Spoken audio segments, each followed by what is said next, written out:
জাতির সূর্য সন্তানদের বিনম্র শ্রদ্ধায় স্মরণ। বিজয়ের দিনেই নির্বাচনের সময় জানালেন প্রধান উপদেষ্টা। 2025 সালের শেষ দিক থেকে 2026 সালের প্রথমার্ধের মধ্যে নির্বাচনের সময় নির্ধারণ করা যায়। 24-এর অর্জনে 71-এর আকাঙ্ক্ষা বাস্তবায়নের অঙ্গীকার। ঐক্য অটুট রেখে নতুন বাংলাদেশ গড়ার ডাক সর্বস্তরে। এখানে এসে আমার খুব ভালো লাগছে, আর এখানে আসছি বিজয় দিবস পালন করার জন্য।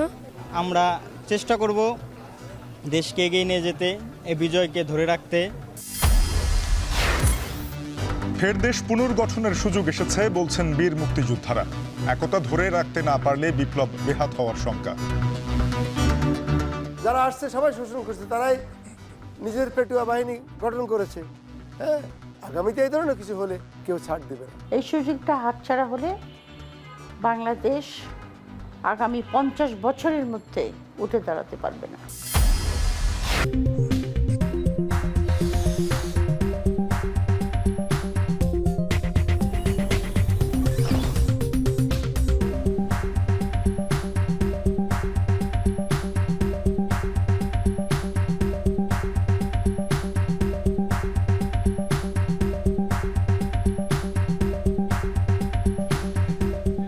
মাতৃভূমি অথবা মৃত্যু, সার্বভৌমত্ব অর্জনের শত বছর পরেও দেশমাতৃকার প্রয়োজনে আত্মহুতির এমন শপথে ঐক্যবদ্ধ হয় যে জাতি, তার দিকে তাকিয়ে কুর্নিশ করে সারা বিশ্ব। 71 থেকে 24 ছুটে চলেছে বিজয়ের পরম্পরা। আজ মহাসমারোহে সারা দেশে পালিত হচ্ছে মহান বিজয় দিবস। তারই খবর জানাবো আপনাদের সাথে। এখন ঢাকায় আছি আমি, তানজিম শাফিন। মহান বিজয় দিবসে সাভারে জাতীয় স্মৃতিসৌধে শ্রদ্ধা জানিয়েছেন রাষ্ট্রপতি ও প্রধান উপদেষ্টা। রাষ্ট্রীয় সালাম জানিয়েছেন সশস্ত্র বাহিনীর চৌকস দল। শ্রদ্ধা জানিয়ে উপদেষ্টা মাহফুজ বলেন, এবার স্বাধীনভাবে বিজয় উদযাপন করছে দেশের সর্বস্তরের মানুষ। হাসিব বিল্লার প্রতিবেদন। আধার কেটে আলোর রশ্মিতে উজ্জ্বল জাতীয় স্মৃতিসৌধের দেয়াল, যে দেয়ালে আঁকা স্মৃতির 7 স্মারক: রাষ্ট্রভাষা, বৈষম্যের বিরুদ্ধে সংগ্রাম, স্বাধিকার, গণ অভ্যুত্থান। এরপর একদিন লেখা হয় বিজয়ের গল্প। বিশ্বের বুকে একখণ্ড বাংলা, প্রিয় বাংলাদেশ। 54তম বিজয়ের সকালে শহীদদের স্মরণে জাতীয় স্মৃতিসৌধে ফুলেল শ্রদ্ধা জানান রাষ্ট্রপতি মোহাম্মদ শাহাবুদ্দিন। এরপর এক সাগর রক্তের উপর দাঁড়ানো স্মৃতির মিনারের উদ্দেশ্যে এগিয়ে যান জুলাই অভ্যুত্থান পরবর্তী সরকারের নাবিক ডক্টর মোহাম্মদ ইউনূস, সঙ্গে শান্তিতে নোবেল বিজয়ী রাজনীতিবিদ পূর্ব তিমুরের প্রেসিডেন্ট রামোস হোর্তা। স্বাধীনতা সংগ্রামে শহীদদের ত্যাগের কৃতজ্ঞতা স্বরূপ তারা স্মৃতির মিনারের বেদিতে পুষ্পস্তবক অর্পণ করেন। এ সময় নীরবে কিছুক্ষণ দাঁড়িয়ে থেকে স্মরণ করেন জাতীয় বীরদের। এ সময় সশস্ত্র বাহিনীর একটি চৌকস দল জানায় রাষ্ট্রীয় সালাম। তখন বিউগলে বেজে ওঠে করুণ সুর। এরপর শহীদ পরিবারের সদস্য, যুদ্ধাহত বীর মুক্তিযোদ্ধা সহ দেশের গুরুত্বপূর্ণ অংশীজনদের সাথে কুশল বিনিময় করেন প্রধান উপদেষ্টা। পরে মুক্তিযুদ্ধ বিষয়ক উপদেষ্টার সাথে 71-এর বীর মুক্তিযোদ্ধারা স্মৃতিসৌধের বেদিতে ফুল দিয়ে শ্রদ্ধা জানান। দেশের মানুষ এবার স্বাধীনভাবে বিজয় দিবস উদযাপন করতে পারছে জানিয়ে উপদেষ্টা মাহফুজ আলম জনগণকে স্বাধীনতা ধরে রাখার আহ্বান জানান। আর তথ্য উপদেষ্টা বলেন, 71-এ বিজয় আসলেও স্বাধীনতা ছিল অরক্ষিত, যা পূর্ণতা পেয়েছে 24-এর বিজয়ে। 1971 সালে আমাদের বিজয় আসলেও, আমাদের স্বাধীনতা আসলেও সেই স্বাধীনতা ছিল অরক্ষিত।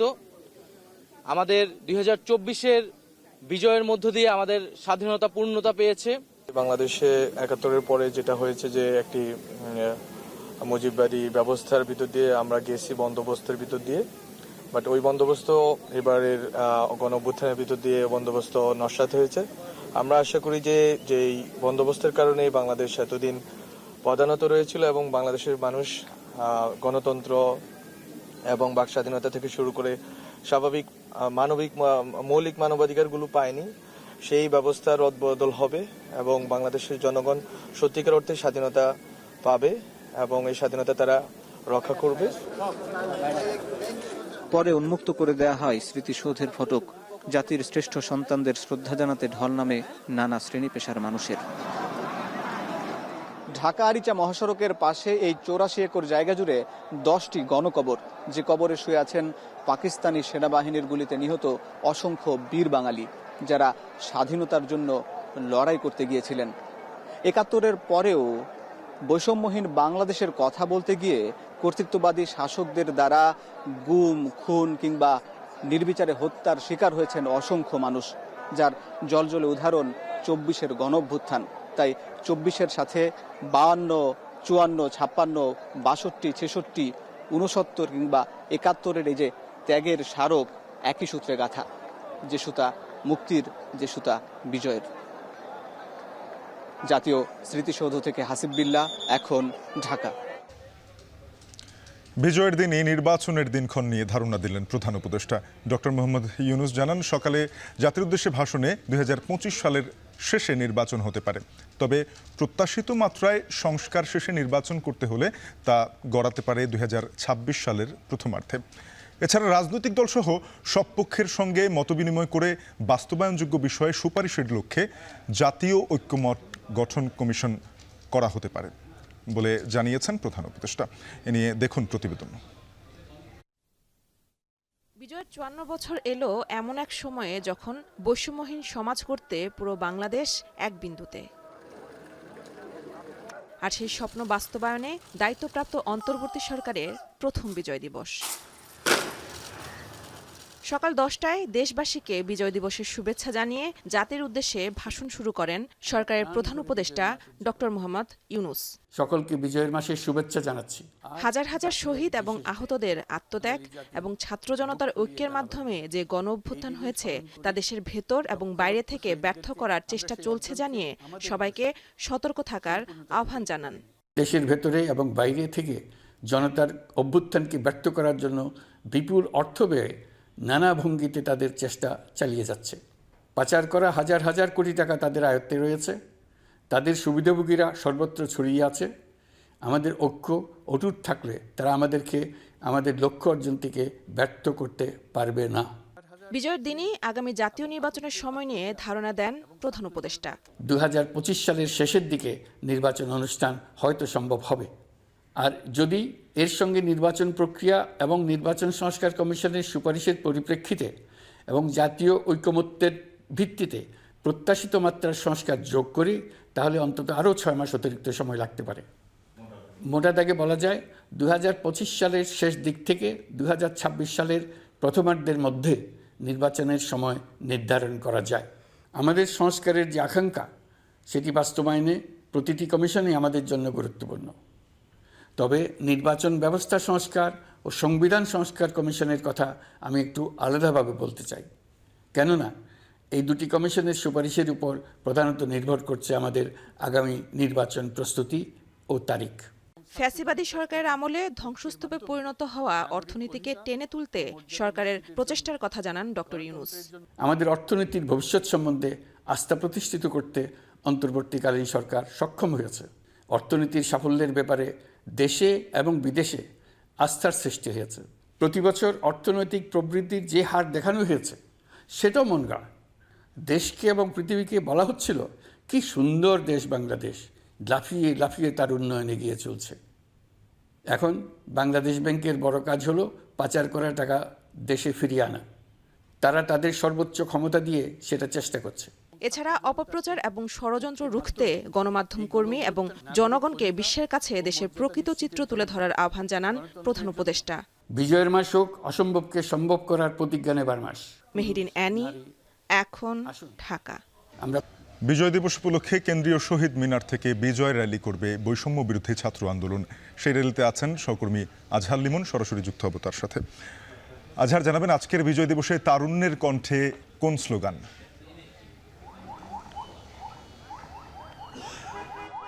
তারুণের কণ্ঠে আমরা ভিন্ন ভিন্ন স্লোগান দেখতে পাচ্ছি শাফিন।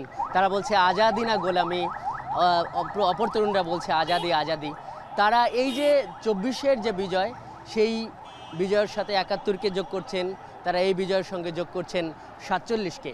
এবং যে ব্যাপারটা ছিল, যেই বড় বাংলাদেশের ইতিহাসের যে কর্তৃত্ববাদী শাসকের যে একটা পরাজয় ঘটলো, পতন ঘটলো, যারা আবার একই সঙ্গে সবচেয়ে বেশি মুক্তিযুদ্ধের ৭১-এর চেতনা নিয়ে বক্তব্য বিবৃতি দিত, তাদের এই পতনের প্রেক্ষাপটে আসলে সবার একটা নজর ছিল যে নতুন এই ছাত্র জনতার যে বাংলাদেশ, সেখানে ছাত্র জনতা কি করে বাংলাদেশের জন্মভূমিকে উদযাপন করে, তা সেই প্রশ্নের প্রেক্ষাপটে আমরা এই বৈষম্য বিরোধী ছাত্র আন্দোলনের নেতৃবৃন্দ, এই সাধারণ শিক্ষার্থী, ওদের সঙ্গে আমরা কথা বললাম এবং আমরা যে চিত্রটা দেখছি তাতে গণঅভ্যুত্থানে যেমন সব শ্রেণী পেশার মানুষ, সব ধর্মের মানুষ, সব দলের মানুষ, এই স্বৈরাচার বিরোধী সব শক্তি যেমন এক হয়েছিল, আমরা দেখছি যে এই কেন্দ্রীয় শহীদ মিনার থেকে আবার এই সমস্ত পক্ষগুলো এক হয়েছে এবং তারা এই বিজয়কে উদযাপন করছে এবং তারা বলছে যে এই আগের বছরগুলোর বিজয়ের চেয়ে এই বছরের বিজয়গুলো তাদের কাছে বিশেষ এই কারণে তারা আগের থেকে বেশি এটি উপভোগ করতে পারছে।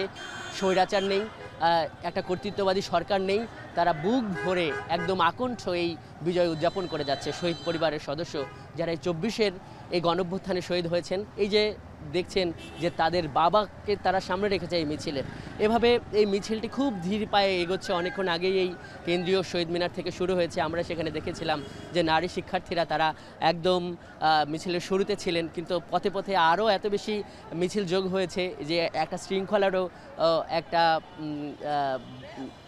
ভেঙে যাওয়ার মতো একটা পরিস্থিতি আমরা দেখছি। তাদের হাতে যেটি আমরা অন্য বিজয় দিবসে দেখিনি। আগে তো একটা দল বা কিছু লোকের এক ধরনের বিজয়কে আমরা ব্যাপকভাবে উদযাপন করতে দেখতাম, কিন্তু এবারে আমরা দেখছি যে এই গেল দশকগুলোতে এই বাংলাদেশের ইতিহাসের সঙ্গে সম্পৃক্ত যেসব নায়কেরা, যাদেরকে এতদিন এক ধরনের পর্দা আবৃত করে রাখা হয়েছিল, তাদেরকে এই বৈষম্য বিরোধী ছাত্র আন্দোলনের এই ব্যানার থেকে আমরা দেখছি তাদেরকে উন্মোচন করা হচ্ছে। নারী শিক্ষার্থীরা যখন এগোচ্ছিল তাদের হাতে আমরা দেখলাম যে বড় করে তাদের হাতে আছে শেরেবাংলা একে ফজলুল হক, আছেন হোসেন শহীদ সোহরাওয়ার্দী, আছেন মৌলানা হামিদ খান ভাসানী। এবং আমি এই বৈষম্য বিরোধী ছাত্র আন্দোলনের শীর্ষ নেতৃবৃন্দ তারা এই মিছিলে আছে, তাদের সঙ্গে কথা বলেছি। তারা বলছেন যারা এই বিজয়, এই অভ্যুত্থানকে মেনে নিতে পারে না এবং যারা এই নতুন বাংলাদেশকে মেনে নিতে পারছে না, সেটা দেশ হোক বিদেশ হোক, তারাই কিন্তু এই ২৪ আর ৭১-কে মুখোমুখি দাঁড় করবার চেষ্টা করছে। তাদের ভাষায় তারা যেটি বলছে যে ৭১ হলো শেকড় আর ২৪ হলো তার অস্তিত্ব। তো আমি র্যালির সঙ্গে আছি শাফিন। এই র্যালিটি ঢাকা বিশ্ববিদ্যালয়ের বিভিন্ন সড়ক ঘুরবে, এরপর আবার কেন্দ্রীয় শহীদ মিনারে থাকবে, শেষ পর্যন্ত থাকবো। তো আপাতত এখান থেকে এই পর্যন্ত ছিল আমার কাছে খবর। শুক্রা, জানবেন আপনার মাধ্যমে আমরা জানছিলাম বৈষম্যবিরোধী ছাত্র আন্দোলনের আজকে কেন্দ্রীয় শহীদ মিনার থেকে একটি র্যালি নিয়ে বের হয়েছে, বিজয় র্যালি নিয়ে বের হয়েছে। সেখানকার খবর জানাচ্ছিলেন সহকর্মী আজহার লিমন। বিজয়ের ৫৪ বছরে পা রাখল বাংলাদেশ, যথাযোগ্য মর্যাদায় উদযাপন হচ্ছে দিবসটি। সাভারের জাতীয় স্মৃতিসৌধের রাষ্ট্রপতি ও প্রধান উপদেষ্টার শ্রদ্ধা নিবেদনের পর ঢল নেমেছে সর্বস্তরের মানুষের। সেখানে রয়েছেন সহকর্মী তানজিলা খান মিম এবং সাজিদা রাফাত, যাব তাদের কাছে। মিম, সাজিদ, আপনারা আছেন ভোর থেকেই একদম। আমরা দেখেছি যে যেহেতু শীতকাল, বেলা বাড়ার সাথে সাথে আসলে মানুষের আনাগোনা বাড়ছে। আড়মোড়া ভেঙেছেন তরুণ প্রজন্ম, তাদের কণ্ঠে কি ধরনের বক্তব্য শুনছেন? তারা কি চাইছে, এই দেশটাকে কোথায় দেখতে চাইছে? যে বিষয়টি নিয়ে কথা বলছিলাম সকাল থেকেই, সকাল বেলা বাড়ার সাথে সাথেই কিন্তু সাভার জাতীয় স্মৃতিসৌধে যারা আসছেন দর্শনার্থীরা, তাদের সংখ্যা কিন্তু প্রতিনিয়ত বেড়েই চলেছে। স্কুল, কলেজ, সেই সঙ্গে মাদ্রাসার শিক্ষার্থীদের উপস্থিতিও কিন্তু চোখে পড়ার মতো।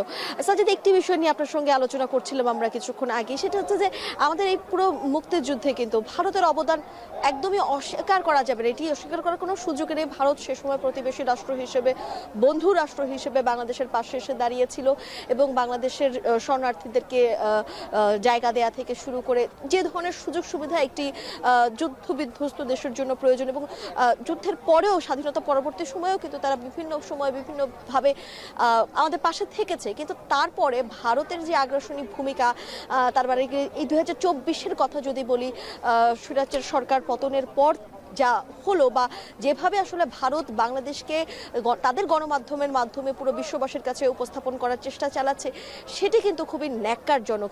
এবং এই বিষয়ে আসলে আপনার কি বলার আছে যে কিভাবে আসলে একটি রাষ্ট্র নিজেদের আসলে জায়গায় থেকে বা সত্যি ঘটনা না প্রকাশ করে, বরং একটি দলীয় হিসেবে নিজেদের ভূমিকা প্রকাশ করে সকলের কাছে, সেই জায়গা থেকে সে বাংলাদেশকে আসলে পুরো বিশ্ববাসীর কাছে নেতিবাচকভাবে উপস্থাপন করার একটি প্রবণতা কিন্তু তাদের মাঝে। নিঃসন্দেহে এটি ন্যাক্কারজনক, আপনি যেটি বলছিলেন। তার আগে আমি এখানকার পরিস্থিতি একটু বলতে চাই। দেখতে দেখতে সময় পেরিয়েছে অনেক, বেলা 12টা বেজে গেছে, এখন কিন্তু প্রায় দুপুর হয়ে চলেছে, কিন্তু মানুষের আনাগোনা কিন্তু কমেনি। এই পুরো স্মৃতিসৌধ প্রাঙ্গণ কিন্তু লাল সবুজে ছেয়ে গেছে, জাতীয় পতাকা হাতে সবাই কিন্তু আসছে। আমরা দেখছি যে মাদ্রাসার শিক্ষার্থী, স্কুল কলেজের শিক্ষার্থী, একেবারে মানুষের জোয়ার কিন্তু এখন। এবং আমি একটি বিষয় বলে রাখতে চাই আপনাকে, আপনি এবং আমি দুজনেরই এখানে এই বিজয় দিবস কাভার করার অতীত অভিজ্ঞতা রয়েছে। আমরা গত 3 বছরে দেখেছি এত মানুষ সম্ভবত গত 3 বছরে আমরা দেখিনি। আজ যে পরিমাণ মানুষের উপস্থিতি আমরা এখানে দেখেছি, তো নিঃসন্দেহে এটি বলা যায় যে এবার একটি ভিন্ন আবহে মানুষের অংশগ্রহণ বেড়েছে এখানে আমরা দেখতে পাচ্ছি। এবং আপনি পরের যে বিষয়টি ভারতের আগ্রাসনের বিষয়ে বলছিলেন, আমরা ভারতকে বন্ধুরাষ্ট্র হিসেবে জানি, যেহেতু প্রতিবেশী দেশ, আমাদের সীমানার 3 দিক দিয়েই ভারতের অবস্থান। মুক্তিযুদ্ধে ভারতের যে অবদান সেটি অস্বীকার করার প্রশ্ন নেই, কিন্তু ভারত যে আগ্রাসী ভূমিকা এই 54 বছর ধরে তিলে তিলে আমাদের দিকে চাপিয়ে দিয়েছে, যে আগ্রাসী ভূমিকা রেখেছে, সেটি নিঃসন্দেহে ন্যাক্কারজনক এবং সমালোচনার দাবি রাখে। আমরা বলতে চাই যে 5 আগস্ট পরবর্তী সময়ে ভারত যেই ধরনের তারা অপতৎপরতা বলবো আমি, অপচেষ্টা, বাংলাদেশের গণমাধ্যম নিয়ে যেই ধরনের তারা কালিমা লেপনের জায়গাটি, বাংলাদেশের সেখানে ত্রিপুরায় হাই কমিশন, উপ হাই কমিশনে হামলা করা থেকে শুরু করে, বাংলাদেশের বর্ডারের সীমান্তে ফেলানি হত্যা থেকে শুরু করে প্রতিনিয়তই তারা সীমান্তে হত্যা করে চলেছে আমাদের এই যে বাংলাদেশি মানুষকে। এই সবের পেছনে কিন্তু আমাদের বেশ কয়েক বছর ধরে, অর্থাৎ 15 বছর যে একটি স্বৈরাচারী শাসনের একটি ছিল যে সময়, সেই সময়ের নতজানু পররাষ্ট্র নীতিকেই কিন্তু দায়ী করা হয় অনেক ক্ষেত্রেই, আমরা এটা দেখেছি। এবং সেই জায়গা থেকে বাংলাদেশের সরে আসার এবং প্রতিবাদ জানানোর যে এখন যে সময়, সেই সময়টি কিন্তু এসেছে এবং সেটি আমরা দেখতে পাচ্ছি। এই যে ছাত্র জনতার গণ আন্দোলন, গণ অভ্যুত্থান যাই বলে না কেন, তারপরে যেই নতুন বাংলাদেশ, সেই বাংলাদেশের পক্ষ থেকে কিন্তু বারবারই তাদেরকে প্রতিবাদ লিপি পাঠানো হচ্ছে, তাদেরকে ডেকে এনে পররাষ্ট্র মন্ত্রণালয়ের পক্ষ থেকেও কিন্তু যে ধরনের বার্তা দেওয়া দরকার, কড়া বার্তা, সেই বার্তাগুলো কিন্তু দেওয়া হচ্ছে। অর্থাৎ এতেই প্রমাণ হয় যে বাংলাদেশের যে আগের পররাষ্ট্র নীতি নতজানু, সেটি থেকে কিন্তু বাংলাদেশ ধীরে ধীরে বেরিয়ে আসছে এবং সাহসিকতার সাথে সেই জিনিসগুলো মোকাবেলা করছে। অর্থাৎ ভারতের চাপিয়ে দেওয়া যে আগ্রাসন, সেটি আমরা আর মেনে নেব না, বা বাংলার জনগণ সেটি মানবে না বলেই তারা। এই যে আপনি পুরো বিষয়ে যেগুলো বলছিলেন সাজিদ, সেখানেই কিন্তু বোঝা যায় ভারত আসলে বন্ধু রাষ্ট্র হিসেবে রাষ্ট্রের বন্ধু হয়নি, বরং একটি গোষ্ঠী, একটি দলের বন্ধু হয়ে গিয়েছিল। সেখান থেকে কিন্তু বাংলাদেশের পররাষ্ট্রনীতি আপনি যেভাবে বলছিলেন যে বেরিয়ে আসছে এবং আগামী দিনগুলোতে ঠিক সেভাবে আসবে, তেমনি কিন্তু ভারতকে আসলে রাষ্ট্রকে বন্ধু ভাবতে হবে, বাংলাদেশ রাষ্ট্রটাকে বন্ধু ভাবতে হবে।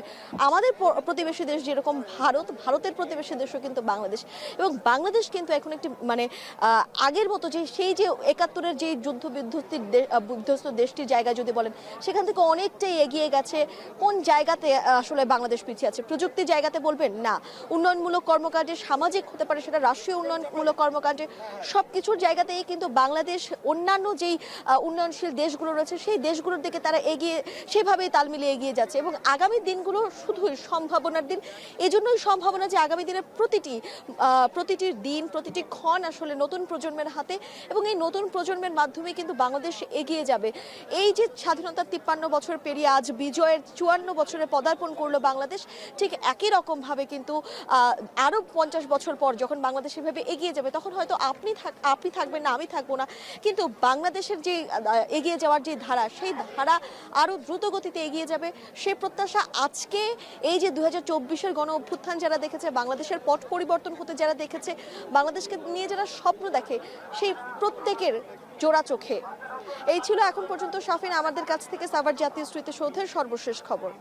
মিম, সাজিদ, আপনাদেরকে ধন্যবাদ আমাদের সঙ্গে যুক্ত হওয়ার জন্য। দর্শক, আমাদের সঙ্গে সাভারের জাতীয় স্মৃতিসৌধ থেকে যুক্ত হয়েছিলেন সহকর্মী তানজিলা খান মিম এবং সাজিদা রাফেব। তারা জানাচ্ছিলেন বাংলাদেশের নতুন প্রজন্ম চায় ন্যায্য হিস্সা।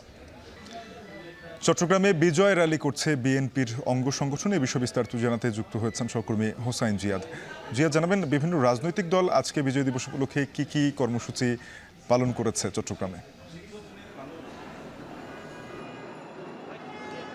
বিশেষ করে সকাল থেকে শাফিন পুষ্পস্তবক অর্পণ, বিভিন্ন যে শহীদ মিনারগুলো রয়েছে, স্মৃতিসৌধ রয়েছে চট্টগ্রামে, সেখানে পুষ্পস্তবক অর্পণ। আর বিশেষ করে বিএনপি এবং যারা অঙ্গ সংগঠনের নেতাকর্মী রয়েছেন, তাদের জন্য এবারের বিজয় দিবসটি একটু ভিন্ন রকম। তারা অনেকটা বলা যায় যে কিছুটা মুক্ত পরিবেশে তারা এই বিজয় দিবসটি পালন করার সুযোগ পেয়েছেন।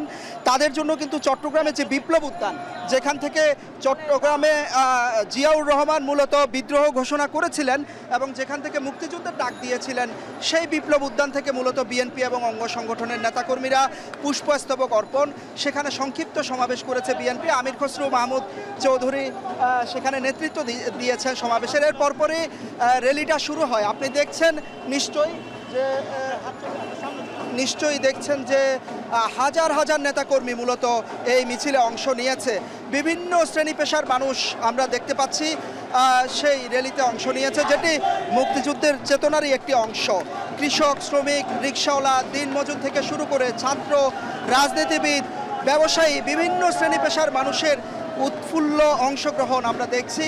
ঢাক ঢোল বাদ্যের তালে দেশের পতাকা হাতে নিয়ে লাল সবুজের পতাকা উড়িয়ে, কেউ বা ব্যানার প্লেকার্ড মাথায় বেঁধে এবং কেউ লাল সবুজের পোশাক পরেছেন কেউ কেউ, এবং নেচে গিয়ে নিশ্চয়ই দেখতে পাচ্ছেন ঢাকঢোল বাদ্যের তাল নিয়ে তারা আসলে নগরীর যে প্রধান সড়ক মূলত ১৬ শহর ২ নম্বর গেট থেকে শুরু করে ১৬ শহর ২ নম্বর গেট, আলবাস সিনেমা হল, ওয়াসা মোড় এবং বিএনপি যে চট্টগ্রামের অফিস সেখানে গিয়ে শেষ হবে। মূলত তারা বলছেন ৭১-এ মুক্তিযোদ্ধারা যে স্বপ্ন নিয়ে দেশ স্বাধীন করেছিল, একটি বৈষম্যহীন বাংলাদেশ গড়ার, একটি সাম্যের বাংলাদেশ গড়ে তোলার, সে দেশ গড়ে তোলার একটি সুযোগ এবার এসেছে। ছাত্র জনতা ২০২৪ সালে যে গণ অভ্যুত্থান করেছে, আবারও রক্ত দিয়ে দেশের যে আইনের শাসন প্রতিষ্ঠার, গণতন্ত্র, মানবাধিকার প্রতিষ্ঠার যেই সংগ্রাম তারা করেছে, সেই সংগ্রামকে আগামী দিনে সফল করার, একটি অর্থনৈতিকভাবে সমৃদ্ধ বাংলাদেশ গড়ার একটি সুযোগ এসেছে। সে সুযোগ তারা নিতে চান এবং তারা যেটি বলছিলেন যে এই মুহূর্তে আগামীর বাংলাদেশে কোনো স্বৈরাচার বা কোনো ফ্যাসিস্ট সরকারের আর জায়গা এখানে হবে না। তারা একটি বৈষম্যহীন বাংলাদেশ গড়বেন, গণতান্ত্রিক জবাবদিহিমূলক একটি রাষ্ট্র গঠন করবেন এবং আগামীতে সুষ্ঠু একটি নির্বাচন তারা চান। সহকর্মী হুসাইন জিয়া যুক্ত হয়েছিলেন চট্টগ্রাম থেকে, জানাচ্ছিলেন চট্টগ্রামে বিভিন্ন রাজনৈতিক দলের মহান বিজয় দিবসের কর্মসূচিগুলো নিয়ে। মহান বিজয় দিবস উপলক্ষে প্রথমবারের মতো ঢাকা সহ সব জেলা উপজেলায় বসেছে বিজয় মেলা। রাজধানীতে এই বিজয় মেলা হচ্ছে পুরান ঢাকার জনসন রোডের ঢাকা জেলা প্রশাসক কার্যালয়ের প্রাঙ্গণে। সেখানে আছেন সহকর্মী সিউল আহমেদ, যুক্ত হব তার সাথে। সিউল, জানাবেন বিজয় মেলার আনুষ্ঠানিকতা কি কি রয়েছে আর মেলায় মানুষজন কেমন আসছেন?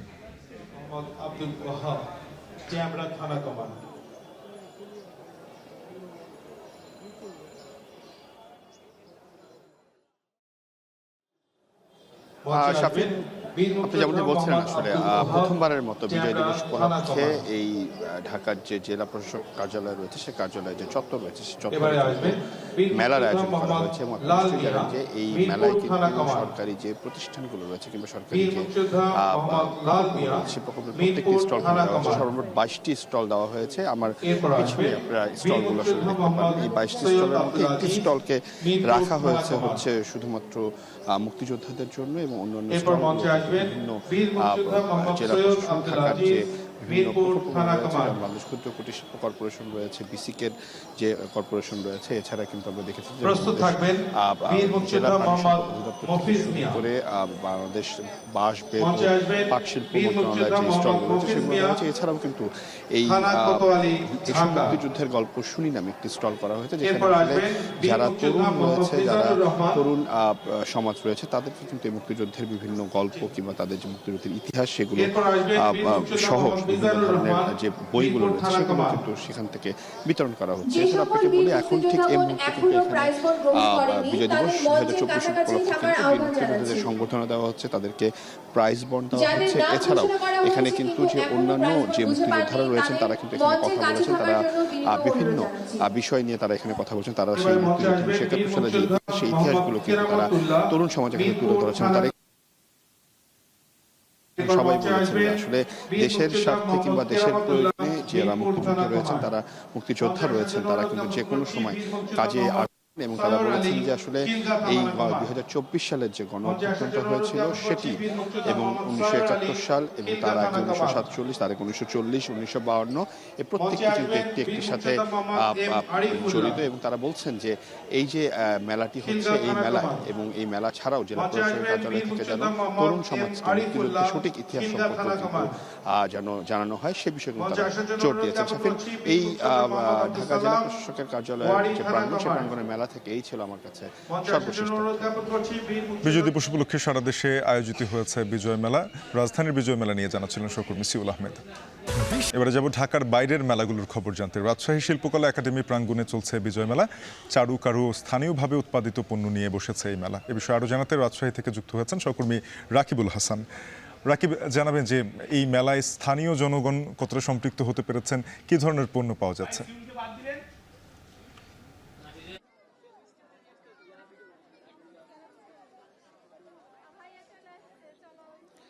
শাফিন, আসলে মহান বিজয় দিবস উপলক্ষে দিনব্যাপী আসলে বিজয় মেলার আয়োজন করা হয়েছে রাজশাহী শিল্পকলা একাডেমির প্রাঙ্গণে। এখানে প্রায় অর্ধশত স্টলে রাজশাহীতে যারা উদ্যোক্তা রয়েছেন এবং একেবারে দেশীয় পণ্য তৈরি করেন, কারুশিল্পীর সাথে যারা যুক্ত, তারা আসলে তাদের পণ্যগুলো নিয়ে এসেছেন। এবং এই উপলক্ষে সাধারণ মানুষ আজকে ছুটির দিনে তাদের অন্যান্য কাজের সাথে এখানে ঘুরতে এসেছেন সকালের দিকে এবং তারা যেই সমস্ত পণ্যগুলো পছন্দ হচ্ছে তারা কিনছেন, দেখছেন এবং ঘুরে ফিরে আসলে নেয়ার চেষ্টা করছেন।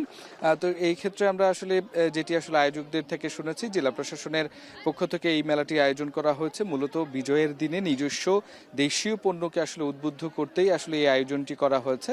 আমরা সকাল থেকেই এই শিল্পকলা প্রাঙ্গণে যে মেলাটি দেখছি, এখানে ধীরে ধীরে আসলে জনসমাগম বাড়ছে। যদিও কিছুক্ষণ আগেও অনেকজন দর্শনার্থী ছিল, খানিকটা একটু কমে এসেছে, তারপরেও কিন্তু আসলে আয়োজকরা যেটি বলছেন যে ছুটির দিনে আসলে বিকেলের দিকে খানিকটা ভিড় বাড়তে পারে এবং সেই জন্য তারা তাদের যে প্রস্তুতি সেটি তারা রেখেছেন।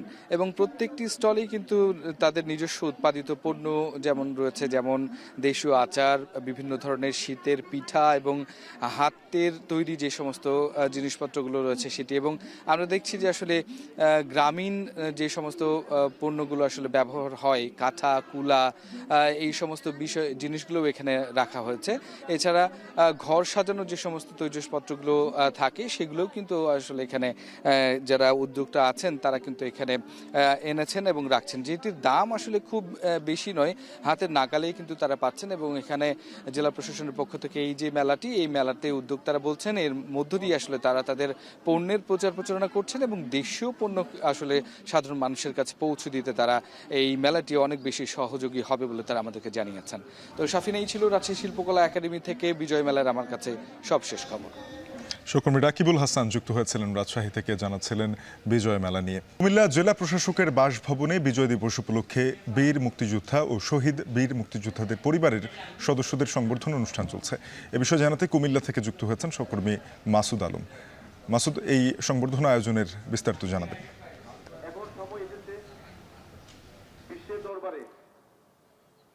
শাফিন, যারা ৭১-এর বীর মুক্তিযোদ্ধা হিসাবে রয়েছেন এবং যারা শহীদ মুক্তিযোদ্ধা রয়েছেন তাদের পরিবারের সদস্য সহ মোট ৭০ জন সদস্যকে আসলে সংবর্ধনা দেওয়া হচ্ছে। এখানে আমি রয়েছি কুমিল্লা জেলা প্রশাসকের বাসভবনে। এখানে সকাল থেকে কিন্তু এই প্রোগ্রামটা আয়োজনের জন্য প্রস্তুতি চলে আসছিল। সকালবেলা থেকেই আসলে কিন্তু বিভিন্ন কর্মসূচি রয়েছে জেলা প্রশাসকের, তবে এটি শুরু হয়েছে সকাল 11টার পর থেকে। এখানে যারা রয়েছেন, এখানে বেশিরভাগ ব্যক্তি রয়েছেন যারা শহীদ মুক্তিযোদ্ধা, তাদের পরিবারের সদস্য। আমরা দেখেছি যে তাদের পরিবার পরিজন সহ বা নাতি এরকম সদস্যরা কিন্তু এই সংবর্ধনা অনুষ্ঠানে অংশগ্রহণ করেছেন। একই সঙ্গে রয়েছে যারা সম্মুখ যোদ্ধা রয়েছেন বা যারা যুদ্ধকালীন সময়ে কমান্ডার রয়েছেন এবং যারা সরাসরিভাবে যুদ্ধ করেছেন বা বিভিন্নভাবে যুদ্ধ করেছেন, এরকম বেশ কিছু বীর মুক্তিযোদ্ধা রয়েছে, তাদেরকে আসলে জেলা প্রশাসক তাদেরকে সংবর্ধনা দিয়েছেন। দীর্ঘ কয়েক বছর যাবত কিন্তু এই সংবর্ধনা অনুষ্ঠান আয়োজন করে আসছেন। অন্যান্য বছরগুলোতে আমরা দেখেছি এই অনুষ্ঠানটি হতো কুমিল্লা স্টেডিয়ামে। আজ এবছর তারা এই আয়োজনটা করেছে জেলা প্রশাসকের বাসভবনেই। এখানে আসলে মূলত হচ্ছে যে যারা ৭১-এ যারা আসলে শাসক ছিলেন বা শোষণ করতেন, বৈষম্য তৈরি করেছিলেন দেশে, তাদের শাসন শোষণ এবং বৈষম্য থেকে মুক্তির জন্য আসলে বাঙালি জাতির মুক্তির জন্য তারা এই যুদ্ধ করেছিলেন। কুমিল্লায় যে সকল এই লোক শহীদ হয়েছিলেন তার সংখ্যা প্রায় সহস্রাধিকের বেশি। তবে এখন পরিমাণ যে সকল মুক্তিযোদ্ধা বেঁচে আছেন তার সংখ্যা একেবারে কম। ধারণা করা হচ্ছে যে এই যে সকল মুক্তিযোদ্ধা এখনো বেঁচে আছেন, আগামী 10 বছর পর আসলে এই সংখ্যাটাও আসলে কমে আসবে, যার কারণে তাদেরকে তাদের সম্মানটুকু দেওয়ার জন্যই মূলত তাদের এই উদ্যোগ। এখানে আমরা দেখেছি যে পুলিশ প্রশাসন এবং সে সঙ্গে কুমিল্লার বিভিন্ন বিশিষ্ট ব্যক্তিবর্গ কিন্তু এই সংবর্ধনা অনুষ্ঠানে অংশগ্রহণ করেছেন। এই সংবর্ধনা অনুষ্ঠান এখন প্রায় শেষ। কুমিল্লায় বীর মুক্তিযোদ্ধা এবং শহীদ বীর মুক্তিযোদ্ধাদের পরিবারদের সংবর্ধনা দিচ্ছে জেলা প্রশাসন। এ নিয়ে জানাচ্ছিলেন সহকর্মী মাসুদ আলম। মহান বিজয় দিবস উপলক্ষে নেত্রকোনা কালেক্টরেট মাঠে চলছে চারুকারু ও স্থানীয়ভাবে উৎপাদিত শিল্পপণ্যের মেলায় স্থানীয়ভাবে উৎপাদিত পোশাক থেকে শুরু করে গৃহসজ্জার বিভিন্ন তৈজসপত্র প্রদর্শন করছে স্থানীয় উদ্যোক্তারা। এ নিয়ে নেত্রকোনা শহরের পুরাতন কালেক্টরেট মাঠ থেকে বিস্তারিত জানাতে যুক্ত হয়েছেন রিফাত আহমেদ রাসেল। রিফাত, জানাবেন আজকের এই দিনে এই আয়োজনে কেমন সাড়া পাওয়া যাচ্ছে? শাফরিন, আপনি যেমনটা বললেন, আসলে এবারের বিজয় দিবসটা কিন্তু কিছুটা ভিন্নতা রাখতে কিন্তু সারা দেশের ন্যায় পুরো দেশে কিন্তু একযোগে এই বিজয় মেলা অনুষ্ঠিত হচ্ছে। এই বিজয় মেলার ফলে স্থানীয় উদ্যোক্তা যারা রয়েছেন তারা কিন্তু এখন অনেকটাই সুবিধা পাচ্ছেন। বিশেষ করে আমরা উদ্যোক্তাদের সাথে কথা বলেছি, তারা যেমনটা জানিয়েছেন যে অন্যান্য মেলাগুলোতে বাহিরের দোকানপাট থাকলেও কিন্তু এবারের যে মেলাটা হচ্ছে মূলত এই বিজয় মেলায় স্থানীয়ভাবে উৎপাদিত যে পণ্যগুলো রয়েছে সেই পণ্যগুলোই কিন্তু এই মেলায় মূলত স্থান পেয়েছে। এখানে বেচা বিক্রির তুলনায় কিন্তু প্রদর্শনীটাই মূলত মুখ্য হিসাবে ধরা হচ্ছে। এখানে যদি বলে রাখি যে এই মেলায় কিন্তু এখন পর্যন্ত 39টি স্টল বসেছে। আমরা সকাল 10টা থেকে শুরু হয় এই মেলা, কিন্তু চলবে সন্ধ্যা 6টা পর্যন্ত। এর মধ্যে কিন্তু আমরা যেমনটা দেখেছি যে আসলে স্থানীয়ভাবে উৎপাদিত বিভিন্ন পোশাক আশাক থেকে শুরু করে গৃহসজ্জার যে জিনিসপত্রগুলো রয়েছে সেই গৃহসজ্জার জিনিসপত্রগুলো কিন্তু এই মেলায় রয়েছে। তবে যেহেতু এখন শীত চলছে, এই শীতের অন্যতম বড় আকর্ষণ পিঠা, সেই পিঠাও কিন্তু আমরা এই মেলায় দেখেছি। তো বলা যায় যে বিজয় দিবস উপলক্ষে মেলার যে আয়োজন, সেই মেলার আয়োজন পুরো দমে চলছে। তো এই ছিল আমার কাছে নেত্রকোনা থেকে সর্বশেষ। শাফিন। নেত্রকোনা থেকে বিজয় মেলা নিয়ে জানাচ্ছিলেন সহকর্মী রিফাত আহমেদ রাসেল। ৫৪তম মহান বিজয় দিবস উপলক্ষে শ্রদ্ধা ভরে জাতির শ্রেষ্ঠ সন্তানদের স্মরণ করছেন সারা দেশের মানুষ। বাঙালি জাতির বীরত্বের অবিস্মরণীয় গৌরবময় এই দিনে শ্রদ্ধায় ফুলে ভরে ওঠে স্মৃতিসৌধ। সূর্যোদয়ের সঙ্গে চট্টগ্রাম নগরীর কাট্টালীর মুক্তিযুদ্ধ স্মৃতিস্তম্ভে ফুল দিয়ে শ্রদ্ধা জানিয়েছেন মেয়র ও প্রশাসনের ঊর্ধ্বতন কর্মকর্তারা। এর আগে ৩১ বার তোপধ্বনি দিয়ে বিজয় দিবসের আনুষ্ঠানিকতা শুরু হয়। পরে নগর পুলিশের সশস্ত্র অভিবাদন শেষে শুরু হয় পুষ্পস্তবক অর্পণ। সিলেটে সূর্যোদয়ের সাথে সাথে কেন্দ্রীয় শহীদ মিনারে শুরু হয় শ্রদ্ধাঞ্জলি অর্পণ। প্রথমে বীর মুক্তিযোদ্ধারা, তারপর একে একে প্রশাসনের কর্মকর্তারা, বিভিন্ন রাজনৈতিক, সাংস্কৃতিক, সামাজিক সংগঠন শ্রদ্ধাঞ্জলি অর্পণ করেন। এ সময় মুক্তিযুদ্ধ সহ সকল শ্রেণী পেশার মানুষের প্রত্যাশা, সকল বিভেদ ভুলে এগিয়ে যাবে বাংলাদেশ। শেষ করব এখন ঢাকার শিরোনামগুলো আরও একবার জানিয়ে।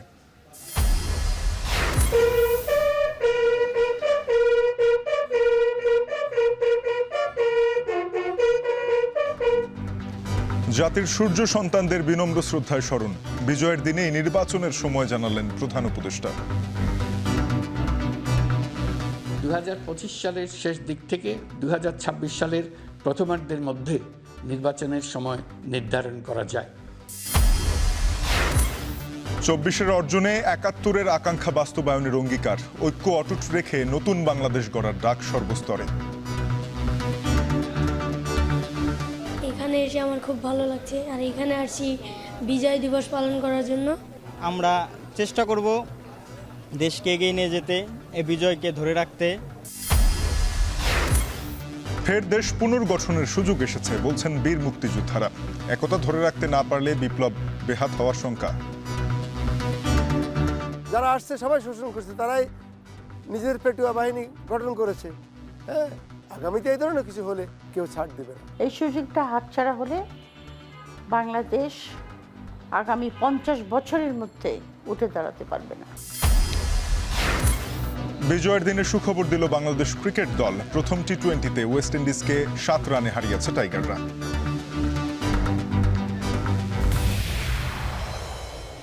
এই ছিল এখন ঢাকা। এখন টেলিভিশনের ওয়েবসাইট দেখতে ভিজিট করুন www.ekhon.tv। যুক্ত থাকুন ফেসবুকে facebook.com/tv.ekhon এবং ইউটিউবে দেখতে ভিজিট করুন youtube.com/c/ekhon tv।